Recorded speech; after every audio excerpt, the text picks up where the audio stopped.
Pernah nggak kamu ngerasa saat kamu sendirian di suatu tempat, tiba-tiba suasananya berubah? Bukan karena suara, bukan karena bayangan, tapi karena perasaan. Seolah-olah ada sesuatu yang sedang memperhatikanmu dari jarak dekat. Cerita ini bukan cerita karangan, bukan fiksi, ini kisah nyata. Dan sampai hari ini gak ada satupun jawaban yang benar-benar masuk akal. Oke guys, kali ini kembali lagi bersama saya di Ihsan Story.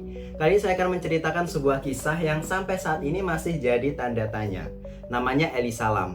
Tahun 2013, Elisa, seorang mahasiswi 21 tahun asal Kanada, memutuskan traveling sendirian ke Amerika Serikat. Dia dikenal ceria, aktif menulis blog, dan sering berbagi tentang pikirannya ke dunia. Tujuan perjalanannya sederhana, mencari pengalaman dan mencari hidup. Elisa menginap di sebuah hotel tua di Los Angeles bernama Cecil Hotel. Hotel ini punya sejarah yang gelap. Terlalu banyak kematian, terlalu banyak orang hilang, tapi semuanya itu hanya cerita lama yang sering dianggap legenda kota. Hari-hari pertama Elisa masih terlihat normal. Dia sempat menelpon keluarganya, sempat mengirim pesan. Lalu, tiba-tiba semuanya berhenti. Elisa menghilang. Polisi melakukan pencarian besar-besaran. Kamar Elisa diperiksa, lorong-lorong hotel disisir, bahkan anjing pelacak pun diterjunkan. Tidak ada tanda perlawanan, tidak ada tanda jejak, seolah-olah Elisa menghilang begitu saja. Beberapa hari kemudian, polisi merilis sebuah rekaman CCTV, rekaman dari dalam lift hotel tersebut. Dan sejak saat itu, rekaman ini jadi salah satu video paling menyeramkan di dunia. Di dalam lift itu, Elisa masuk sendirian, tapi pintu lift tidak tertutup. Dia menekan tombol lift berulang kali, lalu berhenti. Mengintip keluar lift, wajahnya berubah.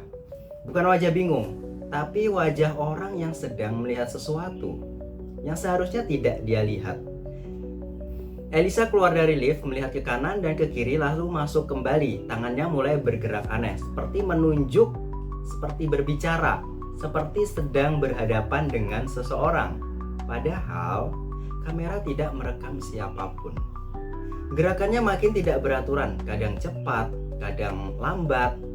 Dan di suatu momen dia tersenyum kecil. Senyumnya dingin, bukan senyum bahagia, tapi senyum orang yang sudah tidak punya pilihan. Setelah itu, Elisa tidak pernah terlihat lagi hidup. Beberapa hari berlalu, tamu hotel mulai mengeluh air kamar mereka berwarna gelap, baunya aneh, rasanya pahit. Petugas hotel akhirnya naik ke atap untuk memeriksa tangki air. Dan di sanalah Elisa Lam ditemukan. Tubuhnya berada di dalam tangki air hotel. Tanpa pakaian, tanpa luka serius, tanpa tanda kekerasan. Tangki itu tinggi, berat, dan tertutup rapat. Tidak ada saksi dan tidak ada penjelasan bagaimana Elisa bisa masuk ke sana sendirian.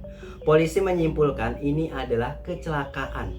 Mereka mengatakan Elisa mengalami gangguan mental dan mungkin bertindak di luar kendali. Tapi ada satu hal yang sampai sekarang membuat orang merinding. Saat tubuh Elisa ditemukan, tutup tangki air itu berada dalam posisi tertutup. Jadi pertanyaannya, siapa yang menutupnya? Rekaman CCTV lift yang dirilis ke publik ternyata sudah dipotong. Durasi aslinya tidak pernah diperlihatkan sampai hari ini. Kasus Elisa Lam masih jadi misteri dunia. Tidak ada kebenaran mutlak, hanya teori dan pertanyaan yang menggantung.